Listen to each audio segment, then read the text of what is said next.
Good morning, everyone, and welcome to American Scouser's Morning Coffee or Tea with American Scouser, brought to you by our friends at Reckless Coffee Roasters. It is Wednesday, so I'm back to being the number one greatest dad. And it's actually Jasmine's birthday, so happy birthday to Jasmine as well. And number two is right here, Gordo. What is happening? Not much. Dealing with allergies, or at least I'm telling myself that. I watched that Jurgen Klopp video with Anfield rap, so maybe a little teary-eyed, but mostly allergies. Yeah, I haven't gotten a chance to watch that thing yet. I saw you guys talking about it this morning, so that'll probably be something. Hey, Ryan is back in the U.S., so heads up. But yeah, it's I haven't gotten a chance to watch that yet. But God, woke up to like a lot of headlines. You sent a bunch of stuff, but here I wanted to start with this first because this is just freaking ridiculous, and this is why we are working on improving our Liverpool news page on the website, so you don't have to go through what I go through to get the highlights. So this is basically what reporting websites and news has become. So you posted a link regarding like to talk about Adrian leaving as one of the people leaving. We'll talk about that. We'll talk about Pep leaving and stuff.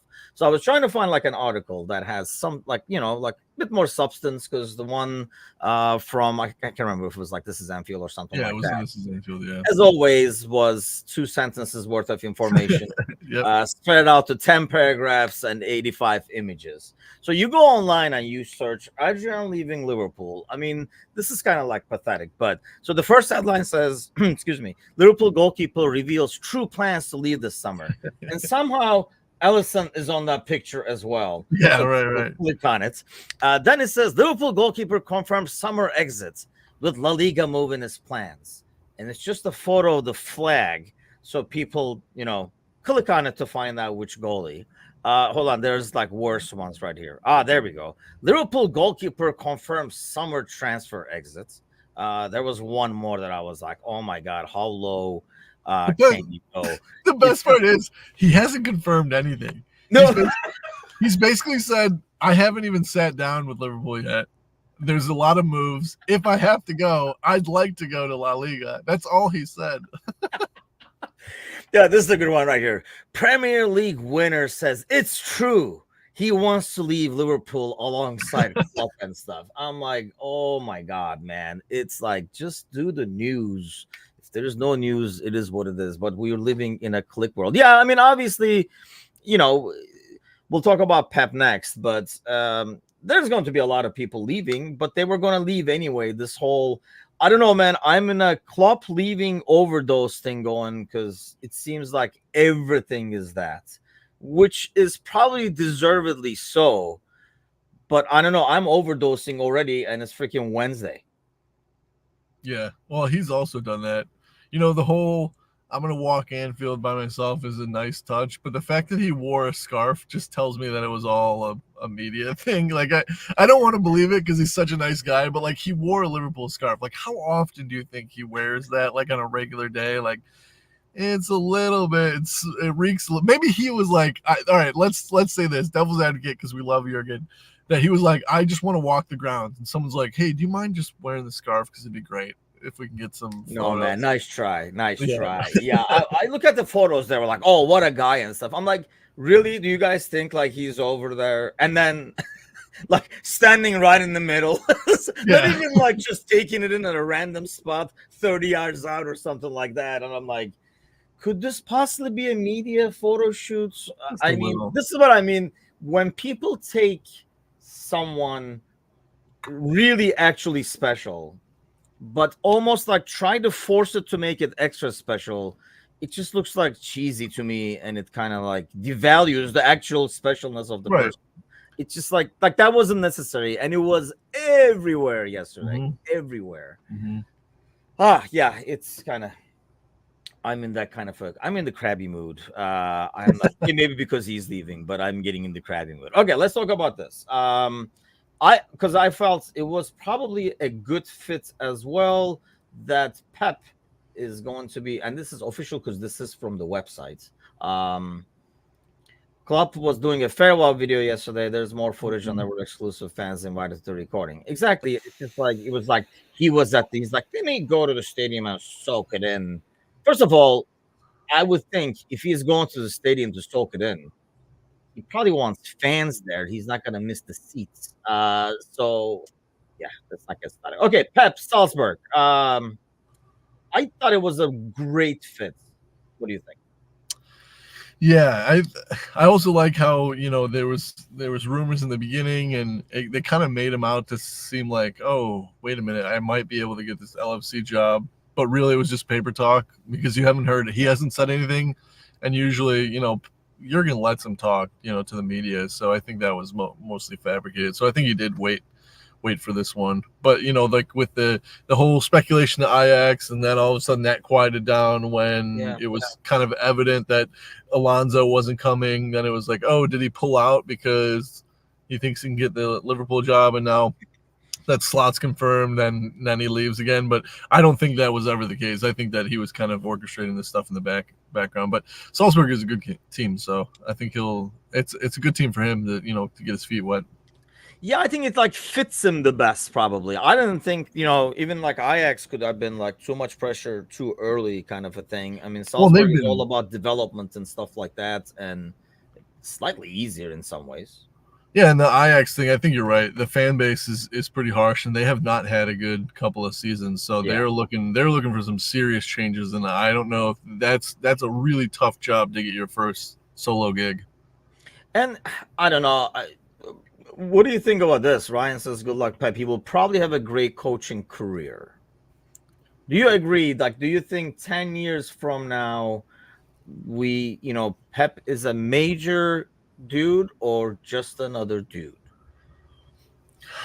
I don't think you can be a bad coach when you've been under Jurgen for so long, right? Like, you can. Because some people I feel like are designed to be assistants, and some people can take charge. Only because of that. Maybe. I think he's probably picked up a couple of things. And the best part is, like, he'll always have Jurgen on speed dial, I bet. So he can call him up, and as long as they're not competing against each other, I'm sure he'll give him tips and tricks. So Matush says he's going to be developing City's future stars. Yeah, I don't know. Yeah, first I was like, oh, good. Maybe we can get some deals off of them because they do develop a lot of people. Yeah, I think we just talk about another dude who develops young players and stuff like that. But I don't think we consider him to be like one of the top managers or anything like that and I gave him like 10 years. I might not be around to see that, but clip this so that we can you guys can play this in like 10 years and check it out. But I because I feel like whenever I see him talk and stuff, I can tell he's going to be a good coach, but like as a manager leading the whole gang, I just don't get that vibe from him. And I'm saying this as somebody maybe like 3-4 years earlier, when people were talking about after Klopp, is it going to be Gerrard or is it going to be Pep kind of a thing? Yeah. I always said Pep, but that was more about the continuity and stuff like that. And I can see initially I was like Pep, but then I can see why the club, now that you see this entire, bringing the boys back because Klopp is leaving kind of a thing, I would assume the guys that came back, Edwards, Ward and stuff like that, if you're clashing with the main guy, you're probably automatically by default clashing with the assistants. Yeah, it's the same ideals, right? Because like even though Arteta is like a different manager, you could see like his style is almost the same. He took a lot of stuff from Guardiola. So like you're always gonna have that residue, for lack of a better term. It's kind of a weird term to describe two men, but yeah.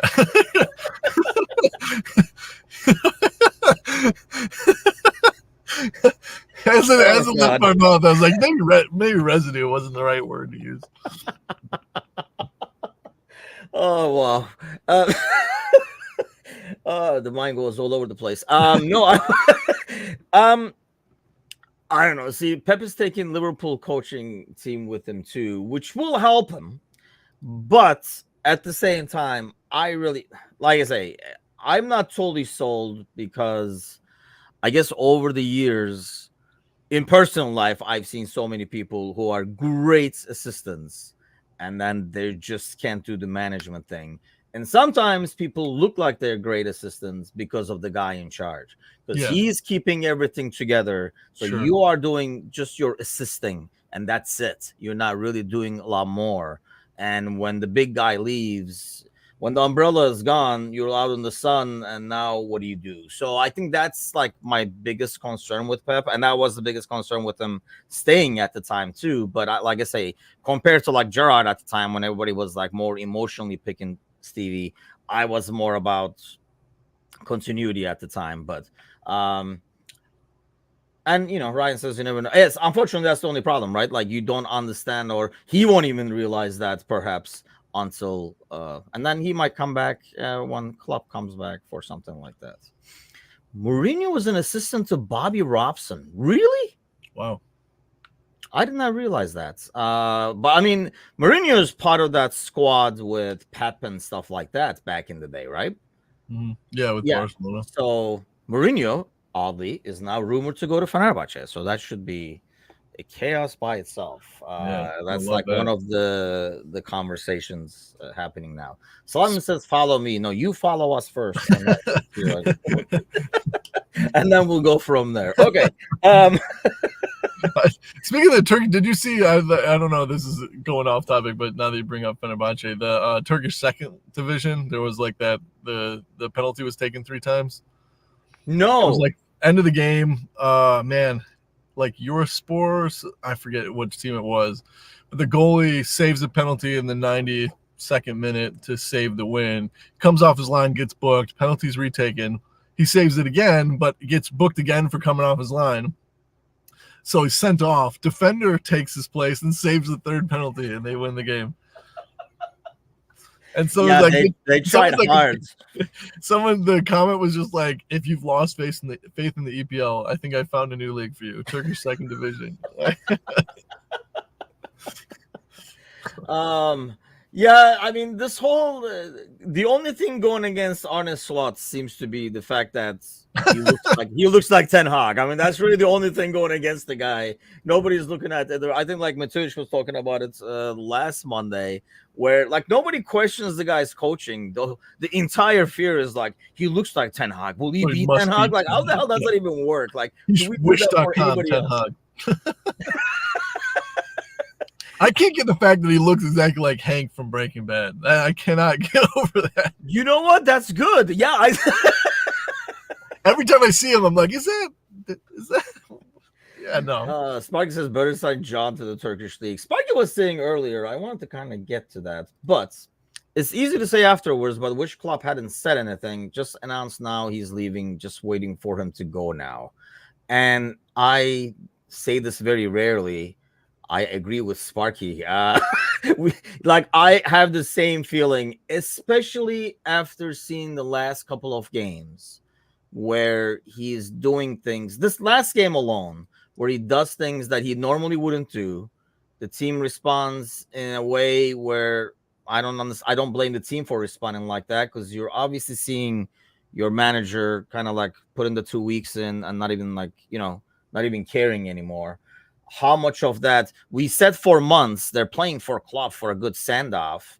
Are they? Or were they like, is this guy half here, half there? What is going on? Going through the motions, and that's why we slumped. There's no way of knowing, but there's definitely, I think it's a pretty solid theory to think that. A couple of results go differently for us, and I think that mentality changes. I really do think that there was a couple, the Man United, both in the FA Cup and in the league. Yeah. Crystal Palace, that really changed. I mean, that was the end of our season basically in terms of like what we could achieve. So I think that the mentality would still be the same had we picked up points in those games, or had we beaten Atalanta in the second round or whatever. I think that would change and we'd still be playing for him. But I think he's definitely kind of changed the mentality of the team, because he's been late now for the last 3 of the last 4 press conferences, and they asked him about it in this one before the Villa game, and he was like, it doesn't fucking matter. And that's the vibe that you get throughout it doesn't fucking matter. I know what you mean. I think the whole narrative would be different, right? But at the same time, how much of the resilience is of this team is gone because of the mindset in the background? I guess that's what I worry about. And like I said, there's no way of knowing. I'm just saying, if you feel that your leader is even only 80% there, 70% there, and not to mention, like, you have a manager who is kind of like the energizer, the catalyst on the sideline, right? Not just a guy who just sits back, crosses his legs, and like watches the game. It's a guy who is like a catalyst. So a team based, like team play style based on energy, where the energy is sometimes coming from the sideline. When you lose that, I think you lose a lot on a team like that. So I really feel like, and I know what to look. Sarzi says, and I do agree to this too. The news was going to come out. There's no way Edwards and company could come in without anyone noticing. And then obviously the new coach and stuff like that. I definitely do understand that aspect of it, except for the planning part. Yes, right. If you're like talking to people, that's going to come out. But it's pretty darn easy to come out there and say, we're focused on insert team name here right now, and then keep going. Yeah, because you can work in the background with all that. Because I agree with Cersei in that sense. Is like, those guys were not going to come back unless Klopp was guaranteed to go. But you don't have to publicly make it. Stuff can come out. Hit pieces or whatever on those leaks or whatever. And like you said, they could have handled it better in the press while working behind the scenes to ensure it. Now, there's people that get word out, right? In every organization, there's going to be somebody that texts for $50 or whatever to a news article that says, oh, we've seen him here. He gets off the plane at John Lennon Airport or whatever. And it's it becomes more and more obvious. But I don't know, because then in the background, if they're being open in the background, then the players still have that mentality, right? It's like the players know he's leaving, because I'm sure that Klopp would want to give that to them, be like, hey, this is what's going on. So like it wouldn't change the mentality, it's just whether or not we know. Because I don't think they could have kept it from the players. Yeah, I mean, I was talking about this on Monday with Bickler. I mean, I just expected him, based on his style, to be a dude who's the same dude until the very last second, the final whistle, kind of a thing. Maybe he didn't expect to be kind of like overwhelmed. And there's something about, like I've done it a few times, when you're leaving and it was a lot of pressure before to leave, and then you're like finding like, okay, I'm leaving. There is that sense of, ugh, and that affects your style and what you do and stuff like that. And and the flip side of this, I mean, like I say, you can argue both sides on this, is at the same time, there's like 25, 30, the entire crew is leaving. It is probably more professional and more human for a guy who values like people relationships and stuff to give people a heads up so they can figure out their life, their career. These people are there mainly for him, right? Instead of saying in June, oh, by the way, I forgot to tell you guys, I'm gone, so now you need a job, I guess, kind of a thing, and leave. So I understand that part of it. It's just, it's going to be a lot of like 2020 and what would happen. But I know what Sparky is saying in that sense. I kind of like have a little bit of the sense that I work with enough people in their salad years. Is that a saying, or did Ryan just make that up? Have you heard of salad years? No, but as soon as we're done, I'm going to look it up. Yes, I do want to know. Actually, I'll add that to my repertoire of weird phrases that I can pull out at any moment. Football Flashback says, I appreciate you guys not putting in ads. But we're brought to you by Reckless Coffee. What goes around comes around.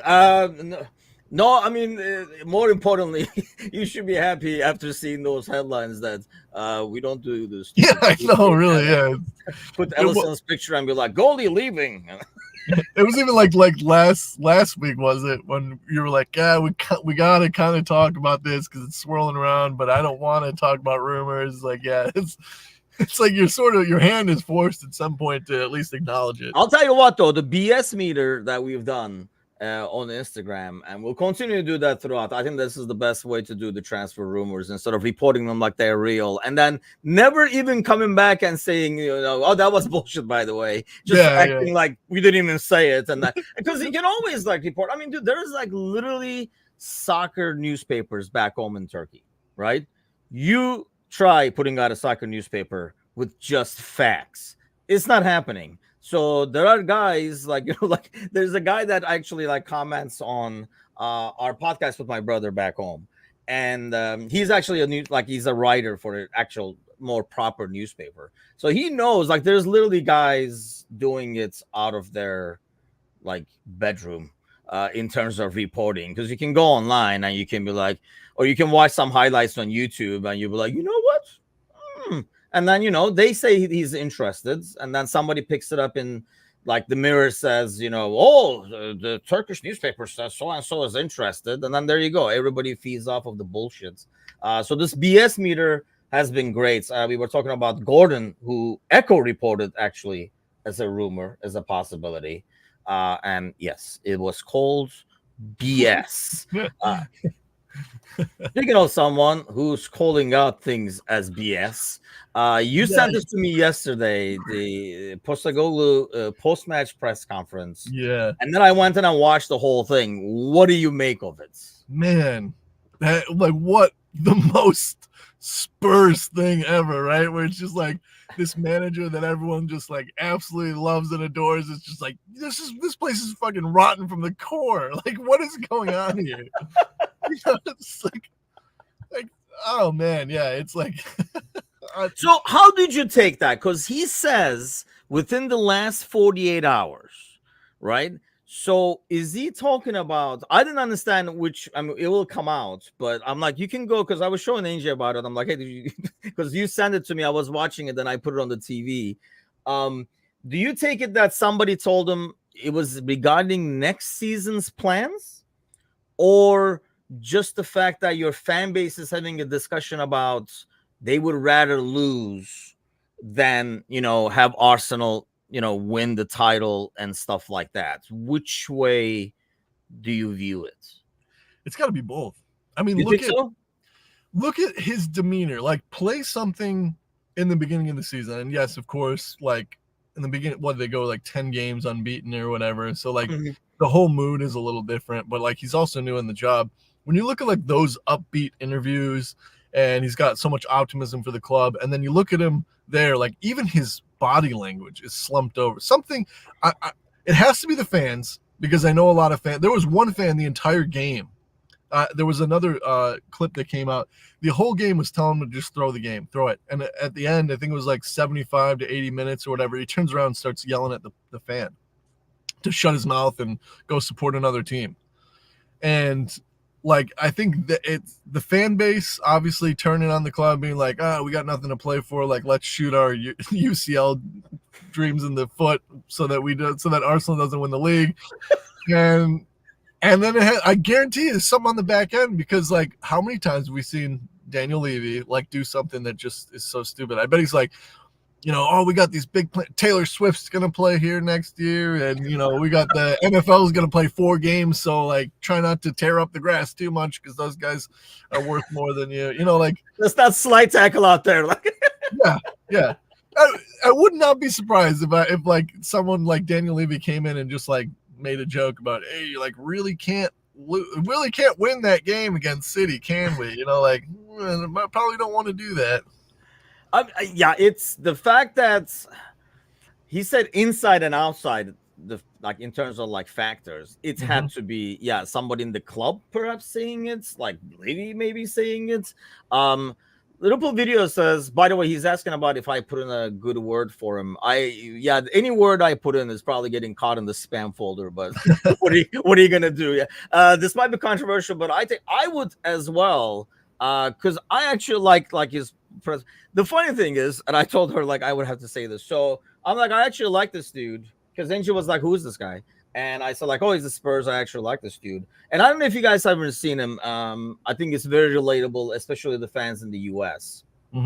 How he talks about like people calling like fans coming from outside plastic fans and stuff like that. So there is that clip. How long ago is that, by the way? That's 4 or 5 months at the most, right? Yeah. Where he calls people out, calling people plastic fans, which obviously we've talked about before, because these I consider it's a bigger commitment to get up 4:30 in the morning and watch your team as opposed to what people do there.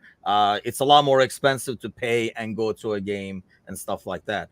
The funny thing, I was like, oh, this is that guy that talked about the plastic fan thing. Have you seen it? So I searched it. So we watched it, and then she goes, how long ago was that? Because it looks like that was like 10 years ago. He looks so much younger in 4 months. That's what I'm saying. He's like Big Ange. He's literally, they're calling him Big Ange. And now he's like this, like everybody from the inside out is all.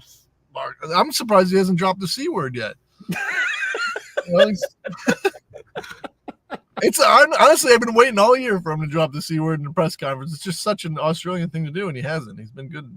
So that I give him very commendable. So she says club would never call out the owners or superiors out publicly. I don't know. Is that because of the superiors? Oh, he has called them out publicly when the Super League stuff came out. So debunked. But having said that, I think he.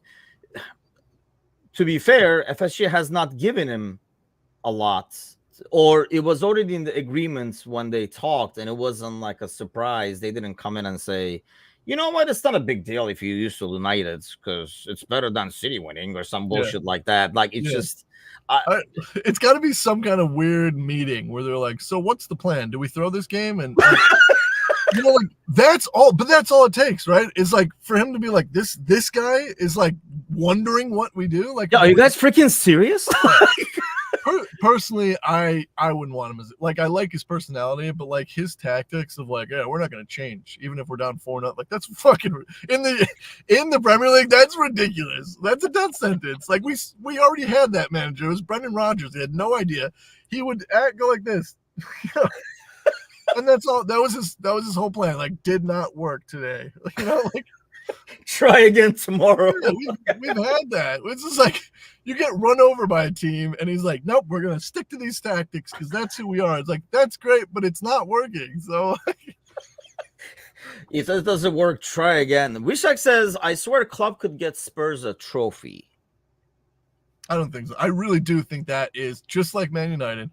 There is something inherently wrong at the foundation of the club. There is and I say too in like Champions League, because like you saw like the Bayern Munich Real Madrid Champions League semifinal. Even though Bayern is one of the elites of European football in terms of history, just the fact that Real has been so dominant for so many years in the Champions League, the history sometimes is as much of a hurdle to get over as anything physical on the field. And I think there is this whole thing with the club. Like every team goes through bad runs. I mean, even City this year has hit a rough patch. Yep. But there's something about Spurs that when they hit the rough patch, I mean, you can guarantee every year they come out lights out of the gate. And by December, they just putter out. It's because they get 2-3 bad results and they're like, oh, woe is me. Here we are. And that's from the inside out. I don't think you really have to change. There has to be wholesale changes before that goes. Sergi says no one could get Spurs a trophy, just like Ancelotti couldn't get Everton in the top 4. I think, my thing is though, like with the Everton situation, I think it's a matter of you just don't have like the best ingredients to be able to make something to compete against the others, right? I noticed, by the way, I make a lot of food and kitchen analogies. Must be part of the fatness syndrome. But I make a lot of residue jokes. So I would like to change my references to less carnal and more in the kitchen. But I think with Spurs, it's not. I mean, they spend money. I know they were talking about, like yesterday that he doesn't, spend as much money. They probably should have replaced Kane with another big signing or something like that. But the squad is there, and it's a good squad, and they have like real good players. I feel like it's more going back to what you're saying, similar to United's. I mean, it's not. I mean, people can say and hate on FSG all you want. They're nowhere to be found.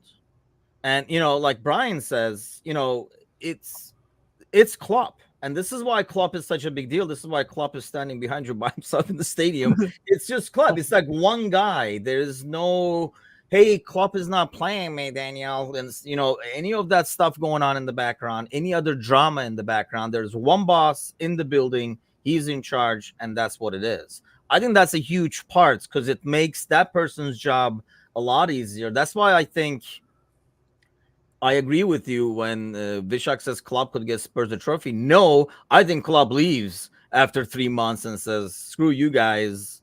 This is bullshit. It's my show. It's my way or the highway." And I think that's how it should be with a manager, really. Yeah. Well, and to, the whole club and the organization is so focused on other things. You see it all the time. Like every 3 months, something comes out about, oh, Spurs Stadium has added this so that they can accommodate more concerts, or, they've done this to the field so that they can accommodate more NFL games. It's like, win a fucking trophy first and then do this, because like as a club, if I'm in the middle, especially because some came out about the ground, they did this so that they won a permit or something so that they can get more concerts in the summer, and they were in the middle of like 11 unbeaten or whatever, and it's like, whoa. Like, why is that the focus? Like, you're right now, you're top of the league, you haven't lost a game, you won the whole thing in September when you beat Liverpool with those dodgy ref calls, and then that comes out and you're like, where is the club's head right now? Like, why are they focusing on that? Why can't they focus or put the time and effort into that? It just seemed like a weird time for it to come out. It's just like, oh yeah, Daniel Levy is just worried about dollar bills, and like the focus isn't really where it should be. Yeah, I that's probably what it is, right? And I think it's more interference than anything else. Like, if you're gonna do stuff in the background, like get LeBron to wear this and all that. And I know your LeBron theory, so let's not go there. But it's continuing. It's continuing. They were 1.2 points per game. I'm not going quietly with that one. It's the LeBron residue, but it's not. I just don't want, that's the thing. Do all that stuff, but like do it in the background where nobody's. Don't interfere at the same time. Like, do the money stuff. That is your job in some ways. Do the money stuff without affecting what's going on over there. So here's the thing, and that's the thing. Yeah, I mean, he's not the owner, but then again, like, you don't hear from, and I don't think you will, people like try to make news out of it. It's not like Edwards comes out and says something and stuff like that, and you will not. So let me get to this, because Liverpool Video says, are you guys worried with Edwards, Ward, and Hughes having so much power? It's clear to see they had issues with Klopp's power, and it looks like Slot accepted having less responsibility, which is exactly why I'm okay with this new setup, because you do not want to give that much power to one person. And I think you can't count three names, I think, and say they have so much power. It's three people. I'd rather have four people distribute power in their own fields and expertise rather than have one guy have the power, because let's face it, Gordo, even though it turned out good, maybe it didn't end well, but it turned out good, the rebuild and stuff like that, there were a lot of pissed off people in summer when we kept missing out on deals, and everybody was like, oh, Schmatke, who was Klopp's puppet regime, was not able to close big deals, was the word at the time. Yeah, and I guess there is some concern if you think that Slot is a long-term option, if you think that they're going to go with him. Now, if you think that Slot comes in as like this placeholder so that we can build a great team, you have a manager who kind of was fine taking second seat in some of the negotiations with transfers, and we build a squad again, from the ground up, and then Slot leaves, Edwards finds something else to do, and you bring in somebody like a Jurgen Klopp who likes to command, and he's got this amazing squad, then this is the way to go. Because I think that, even though, our rebuild started this year, I think hindsight's 2020. It's a lot easier now that we have nothing to play for to be like, hey, this is kind of what we expected. But, in March when we're gunning for 4 trophies again, it's like, it kind of feels unacceptable to just the Carabao Cup. But in terms of we knew this was going to be a rebuild. This should have been a rebuild season. We overshot our expectations for sure. Initially, it ended up being right where we probably felt we should be. But at the end of the day, this was going to be an overhaul of the squad. And now we've got the pieces in place in the back office to do that and to complete that. So I'm happy with it as long as Slot doesn't decide that this isn't what he wants. Because sometimes people will say, I mean, you've been in management. People will say yes, yes, yes, yes, yes, and then they get in the job and they're like, this isn't really what I like, and they start to cause problems. So hopefully, like, he accepts the role and is okay with the structure coming through. The new setup to me means the coaches will be more expendable. I don't think Edwards will have another Klopp situation. I think that's I mean, when you're getting higher now. But the thing I like is, I don't think he's a long-term manager, but I may be wrong, says I Brian. don't. I also don't feel that way. Really, I feel like it's possible. The only issue is, and we see this in American sports a lot, right? Especially in the NFL, where you'll have like a great coach. The dude is a good coach. And then, he'll get a new gig and now he wants more power. He wants to be the GM as well. And he fucks everything up and screws over the organization, especially over here, like the way system works. You're out of the commission for like 5 years because of one guy's one off season or something like that. And it's because, do what you're good at and don't try to do other shit. You know what I mean? Like, so I feel like I like the system a lot better where everybody is doing their own expertise. And especially for a new guy coming to Liverpool, I want him to do what he is good at and what his expertise is. And it's already a big adjustment coming from Feyenoord to, and like from the Dutch league to the Premier League to a club like Liverpool. I don't want him getting that adjustment. It's always like when we sign new players, when you sign a right back from the Dutch league and you bring him as a right back, he just has to adjust to the league. If you tell them, also we're going to make you to the left winger now you have to adjust to that as well. I feel like you're setting people up to fail. Do your job. We got this part so that, and down the road, maybe like you're saying, in 2-3 years, Slot says, yeah, this is fine, but I want more input, which I think is what happened with Klopp. Klopp did not come in charge of everything. You kind of like step up to that additional power. In the beginning, you're just doing what you do. Yeah, my only counter to that would be like Liverpool love, like us as fans, the fan base and the club ethos in general loves, like, here goes my carnal, like a daddy figure, right? We love a daddy. Like we're, like, where's this morning going? Residues, loving a daddy, Jesus. But like, the head, the father figure of the club, right? Like that's everything's based off of that. Like think of all the great managers; they're all been like father figures, and so I don't think it suits the club. But we'd have to change the ethos really, and like, if we get success, does everyone just go sure? Because I think like in 2001. When Manchester City get eliminated, they get beat by Middlesbrough 8-1, they get relegated.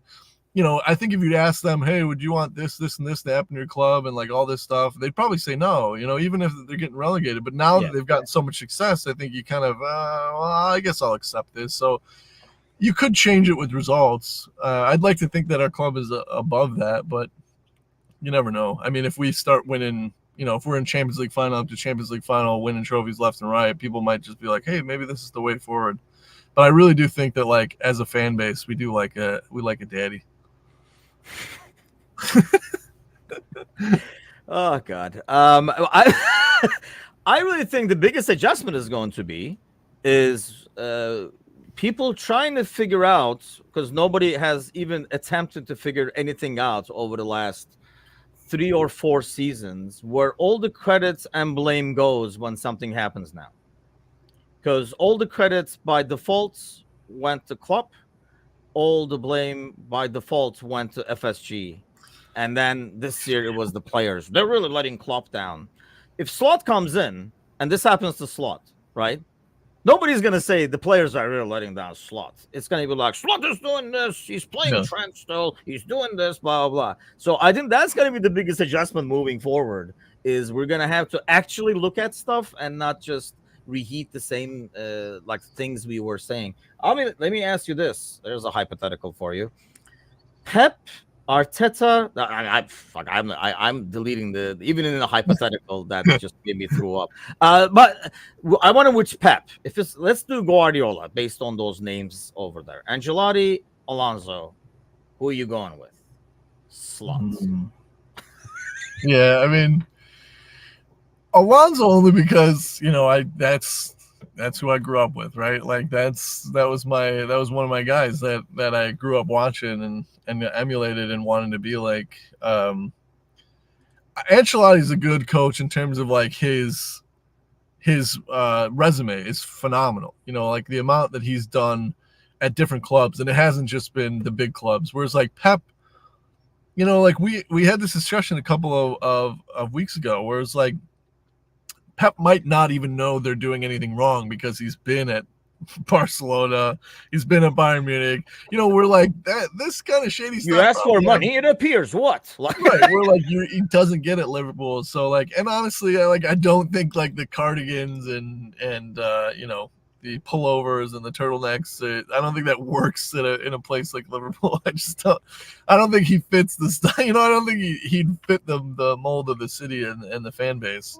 So I'd probably go Ancelotti or Alonso. Alonso only because I really like Bayer Leverkusen's doing great, but we're not sure yet if it's just a fluke season because those happen. Yeah.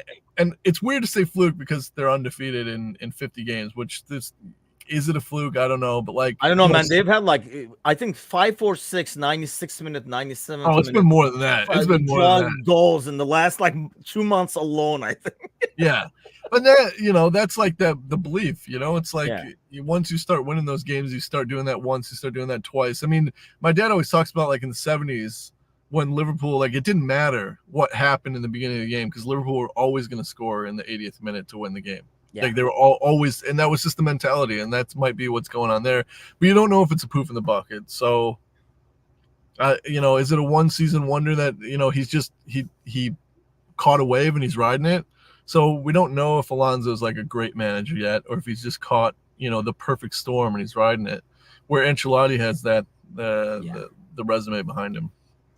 I think I go with Pep. It's definitely not. I'm not even considering Arteta and his Lego head. I think it goes at home. Alonso, no. Like I say, I think that's a very emotional. If I replace Alonso with Eduardo Dominguez, up and coming Spanish coach, nobody wants him. Everybody says, "Oh, he just had one season," but nobody wants him. I think there's a lot of emotion that goes behind because we watched him and what a great player he was and stuff like that. And I think that's why we're saying Alonso. It's between Pep and Ancelotti for me. I say Pep because I do like. I'd rather have my manager a bit more active and emotional on the sideline. Does that sound right? It might sound like stupid, but I want the manager to be like almost like an extra player on the sideline. How like, Klopp is, how Pep is. Like yesterday when he fell down when Son was going for his breakaway. I love that. I love that. It pains me that he's the city manager, but like that kind of stuff I like to see as a fan of the sport. Yeah, and that's why I think, I would, even though Ancelotti is a great manager and he definitely knows how to manage. And then, Ancelotti doesn't get that. Ancelotti couldn't do shit in Everton. Nobody says he's not a good manager. You're going to do stuff at Everton. He's only doing good stuff at Real because he's got good players. Nobody's saying that for Ancelotti for some reason. He's like this. Well, why didn't he do that with Everton then? If he was such a great manager and stuff, you need good managers to do shit. I mean, that's the bottom. Yeah, but could anybody have done anything that with that Everton? Done better though, couldn't he? I don't know. Or I don't know who's buying the players, but they bought a lot of freaking shits. Spent a lot of money when he was there. And it all flopped. So I feel like he could have done better unless somebody else is buying the guys and be like, you're a good manager, make it work, and then just walk away. Which that could possibly have happened. That's a good one. He could have been having an off. That was his sabbatical. Like Jurgen took a year off with Dortmund. Maybe that was his year off. Like, well, I still want to get paid, but I really don't want to do it. Yeah. That's the thing. Like, I do want. See, Mourinho is pretty active too. You know what? Okay, here's a good one. Mourinho or Ancelotti? This conversation went totally off the way.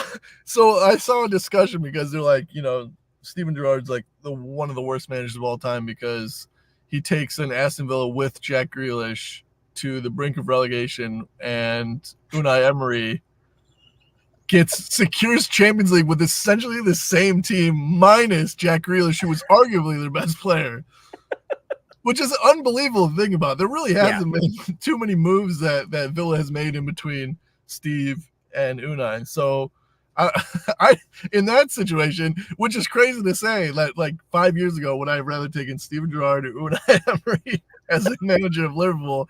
Right now, 100% Unai Emery. In terms of, I would like Mourinho because I really like his attitude. It just gives you something to do. Like, you could be a dumpster fire because of him, but at least every week you tune in for the pre-match conferences because there's going to be something funny. Gerrard did have Grealish, didn't he? Yeah, he did. Yeah, see, I don't remember, so I'll be honest with you. Yeah, he had the Coutinho residue, is what he had. it wasn't Coutinho. It was just the residue. Vishak says Mourinho greater than Ancelotti. I think, here's the thing, especially with all the drama that's going on back home. Normally, if somebody said Mourinho, I'd be like, I don't know about that and stuff like that for Fenerbahce. The way things are back home, you do need somebody like that who just comes over there, gets in the press conference and says, I don't give a fuck what you think. Yeah. And then, talks down to the reporter and just leaves. That's what kind of like what you need for Fenerbahce, somebody who says, I don't give a damn. I've done more than you guys will kind of a thing to a reporter and do. That's why I would. He is everything in Liverpool isn't. And I think, talking about, what we were talking about earlier, like in slot role and stuff like that, Mourinho would never be okay with that much of a role, I think, where he is. But I mean, heck, he's talked about the shit that goes on in Tottenham as well and how he didn't. But then he's done the same thing with United. And my thing is, Mourinho is like, will whore himself out to these clubs that we all know this is the situation, and then act surprised as he's, cashing in the check at the bank. Be like, yeah, I didn't know it was like this. Where do I sign? And then keep going. Because he knew Tottenham was like that. He knew United was like that. Yeah, I mean, like, he was in the league. He saw what was, even at his second stint at Chelsea, he knew they were a dumpster fire. And like, sometimes you think like, and two, maybe his ego is a little bit like, oh, I can be one of the first managers to do this. But I mean, even at the dumpster fire that Man United was, didn't he win Europa League with them? I think so. Yes, he won something with them. He won, and then he made him what? Like, he got into the Champions League. Yeah, he won two trophies in one of his seasons, and then was fired. I'm pretty sure his last season. And like, because it's a guy who's not a company guy either. He's like I say, he just don't give a fuck. He's just gonna get out there and say what he says, and then whatever happens, and then just. Well, there comes a point too where like. And like, again, you've been a manager, so there's these people that are maybe like below you in a management position where they're really good at their job and they know what they're doing. But it becomes very stressful as a manager above them or someone in power above this person when the people below them keep coming to you and go, he made me feel real bad today and I can't do this anymore. And it's just like, after the 50th time when Rashford comes in crying, be like, if he says something about me in a press conference again, I'm going to leave. And it's just like, you got to go. I can't do this anymore. Like, I'm not equipped to handle people's emotions. But at the same time, I think with Mourinho, it's probably, I'll let you know if he goes to Fenerbahce, but I think it's more fun to watch from outside. The drama unfold, as opposed to if it's happening in your team and it's just full chaos and he's saying this and he's saying that and stuff like that. From outside, it's like fun to watch. Like it's like fireworks, like, ooh, I can't believe, oh snap and stuff. But I don't think it's as fun when it's your club. Let's finish up with us, as always, as any other morning. Conversation went all over the place. So I feel like you sent this, and I know I feel like it's a little bit deceptive too, because I also saw another article where he's played the most minutes or something like that. Dribble passed 66 times in the Premier League this season, 4 against Villa, more than any other Liverpool player. How do you take that as a stat? This is a call to Slot to play him where he needs to play, because I think everybody can agree that when Endo's behind him and he's a free roaming 8, he's almost untouchable. Like, that is his position.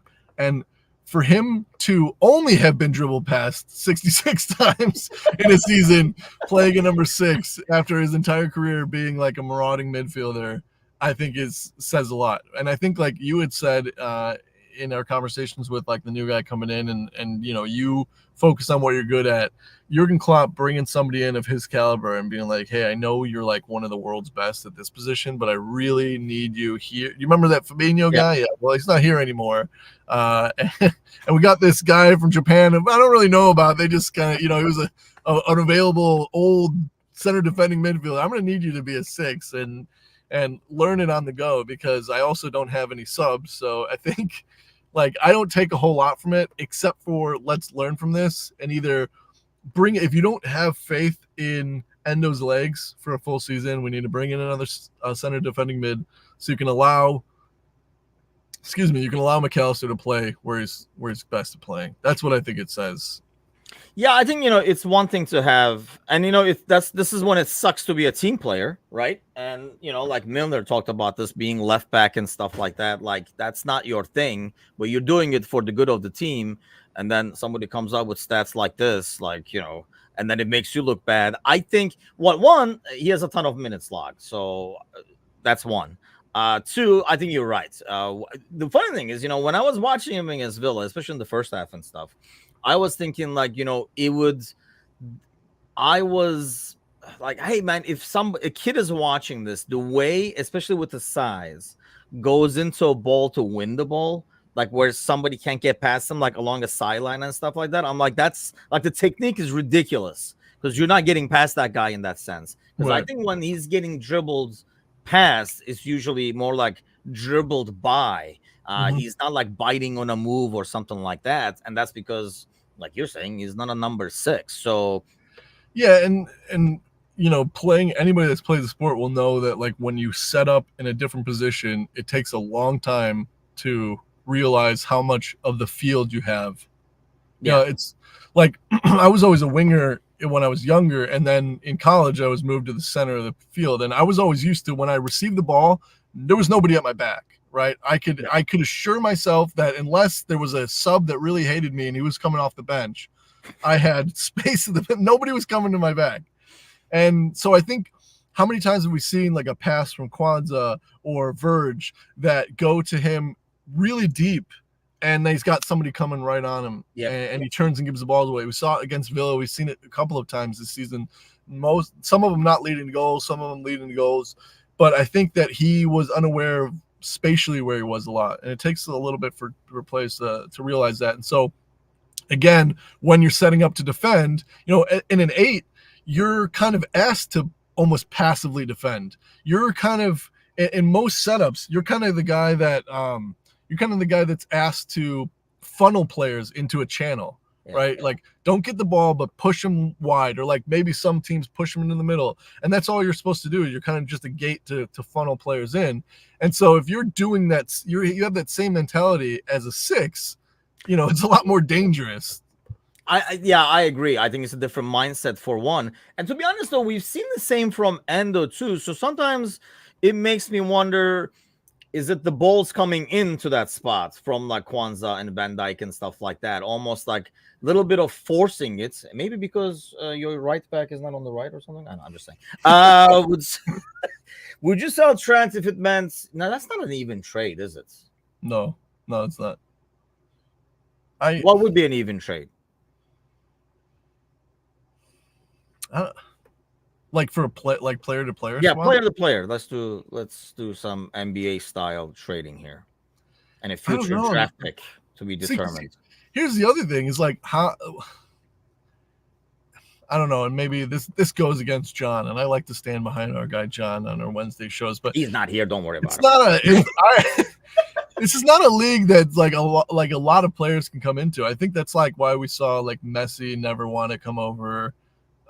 You know, like there's a lot of really good players that come over and like don't do as well because the league's a lot tougher. So do we know that he can survive in the Premier League, where we know Trent can not only survive but can be one of like the key players to a team? I don't know. That would be. That's definitely not a guy. Like, I don't think that's an even trade. Yeah. in terms of like even positionally or like what they bring to a team. I don't. Yeah, you better give me some cash or another player, future draft pick, something. Yeah, I'm not biting on the trade. Yeah, it feels like because you can. I mean, here's the thing. People are talking about like Trent being sold for like 100, 120 and stuff like that. Tchouaméni is not 120 million. Especially now. He was what 60 or whatever when he went there, right? 60 million, something like that. Okay, it's not a direct swap. Well, I mean, you asked like a direct swap, man. It seemed like a like for like. I'll take Vinicius or somebody. Yeah, if you're doing a direct swap, right? I think the only way you can get Vinny is if we still had Klopp. Like I feel like somebody like Vinicius Jr. would love to play with Jurgen Klopp. Yeah, I don't think you're getting him at all. Yeah, not even. Oh, Tchouaméni and Valverde. Okay, done. Right? I'll take that. I'm signing on the dotted line. For Trent, yeah, let's do it. That's done. Let it be said. Let it be done. A 6, 2 center backs, and a right back. I know about the right back. That's the only thing I guess I don't know about because we don't know how Slot is going to use Trent. Is he going to push him up top? If he does, yes, I definitely agree. If he says, hey, here's how we're going to do it, and I don't know if you can sell Trent on it's at this point, I think it's a lot easier to sell Trent on being a midfielder or an 8 or a 10 or whatever, as opposed to being, 2, like a right back. And I don't think 2 center backs, because here's the risk. You have somebody like Verge, who, if he signs, and it sounds like from the stuff that he's saying, it sounds like he's going to sign and rejoin. Somebody like him kind of sends a message to other world-class center backs to like, maybe, I wouldn't be the number 1 or whatever. And so if you buy 2 center backs, you run the risk of like 2 piece players instead of like going after 1 really good center back and somebody that can play 90 minutes for half the season. And I think you need to go after multiple center backs in a season when one of them is guaranteed to be like the first name on this team sheet. Sergi says, don't think we need a right back. Have Connor 6 for sure. Definitely need 6. I agree Bradley. with that. Oh yeah, Connor Bradley. Okay, 6 for sure. Replace him for Matt. So going back to what you're saying, I mean, is he coming back? I'm assuming, right? Yeah, we're gonna see that. That guy has some speed, man. So you could work. The problem is, if you sign a big time guy like you're saying, right? Well, he's not gonna be left sided because you're gonna still have Van Dijk. So you're buying a guy who's right sided. Mm-hmm. So aren't you basically curbing the development of both of your right-sided center backs? That's what I'm saying. Like, and it needs to be. You need to go after another, like, multiple center backs in a year when like we don't have any, right? When like Verge is on his way out, or maybe Verge isn't playing as much, like because. But if you buy one, are you buying a right-sided or a left-sided dude? You're buying a right-sided dude, right? I think you got to find somebody to be behind, like a development piece behind Verge, because you have right-sided defenders that I think. But the problem is, like, are you going to be able to get anybody solid, or are you going to get just one? But it wouldn't be anybody solid. Yeah, okay. It wouldn't be anybody solid, and that's what I'm saying. Like another Konate or somebody like that who's going to develop. Right, and that's what I'm saying. 2 center backs. You're now you've got a bunch of center backs that like aren't all great, they're not all Verges, and so like you just got a bunch of pieces and you don't have like an actual placement. So I wouldn't go after multiple center backs. I think Robbie is gone. We get left-footed center back. Man, I don't know. Brian says, I don't think we need a big signing. We need squad players. Yeah, I mean, I don't know. It's kind of like tricky because we don't know what the hell we're gonna play. Like, it's very hard to say this is what we need because we don't know how we're gonna play. Maybe he's gonna say Carvalho is like a brand new signing or something like that, because we can definitely see that. Or I can also see Edwards selling Carvalho at 40 million to somebody, and we're like, what the hell? Because that would be something that Edwards and Ward would do, right? Get like boatload of money for him and stuff. So it's, yeah, this offseason is going to be very, very tricky because we don't know how we're going to play. And like Ryan says, yeah, you kind of like see how we like, Slot kind of like plays different formations and switches mid-game and stuff like that, which would be a nice change. But maybe. Yeah, well, maybe, I guess. Yeah, it depends on when we're changing, why we're changing, right? But it's tricky, man. This season is going to be very, very tricky this off season, and the thing that sucks is the Euros. I think like kind of taking away a chunk of it. Go ahead. Yeah, but that's a point too. Ryan says if Slot does play with 3 center backs, then maybe this would be the year to go after like a high-profile center back to play alongside Verge. See, I'm all for that. It's almost like a 3-5-2 kind of a thing. If you're pushing, that would really solve the Trent issue, right? Yes. That would 100%. He can remain a right back, and he can play the way he wants to play if we have 3 center backs. That would 100%. That would solve the problem. He doesn't have to go into midfield, and he can remain as wide and as aloof to defending responsibilities as possible. And I don't know, like every manager is different, right? I don't know if he's gonna come back and he's gonna be like, "Oh, this is how I play, so this guy doesn't fit, this guy doesn't fit, this guy doesn't fit," or is he coming and going to look at the squad and say, "This is how this team should play," and then like do it that way. 3-4-3 says Ryan. I'm okay with that.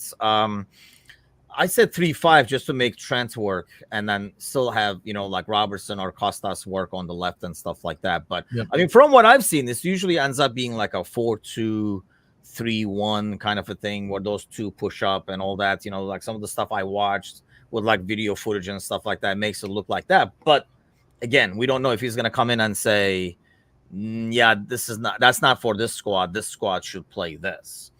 Depends on the conversation that happened with Edwards. But what are you going to be doing as we wrap things up for the residue of your day? Back to work? Yeah, it's back to work for me. I'm gonna try and huff some lines out here. So yeah, same here. Unfortunately, back to work as well. But hey, the end is near, as they say. And I'll be once again. This is gonna be like deja vu. But last time Jazz graduated, it was 2 years ago. It was obviously on a Sunday again, and we were playing Wolves again. And it was earlier in the morning because I remember going to the pub and watching it, then going to the graduation and stuff like that. So I don't know if I'm going to be able to pull off the same thing and watch it with the Milwaukee crew or going to be missing out this game and stuff like that. But I know there'll be footage. I was going to say not as much at stake as there was last time. That's when Stevie G was giving away leads after teasing us. That was that day. Okay, well, that will kind of like ruin the rest of your day. There you go. We'll wrap it up with that. Thanks as always to all those watching, commenting, and all that kind of stuff. We did finally reach 750 on YouTube, by the way, but that does not excuse you from going and grabbing somebody else to join the gang. So grab somebody by the ear, bring their ass over here so they can join in the craziness and the conversation. But have a great Wednesday, everybody. The boys will be back tomorrow night. Both sets, I believe. We're doing the fantasy show afterwards as well. So do tune in to those guys, the Technically Challenged crew, and we'll see you guys then. Take care.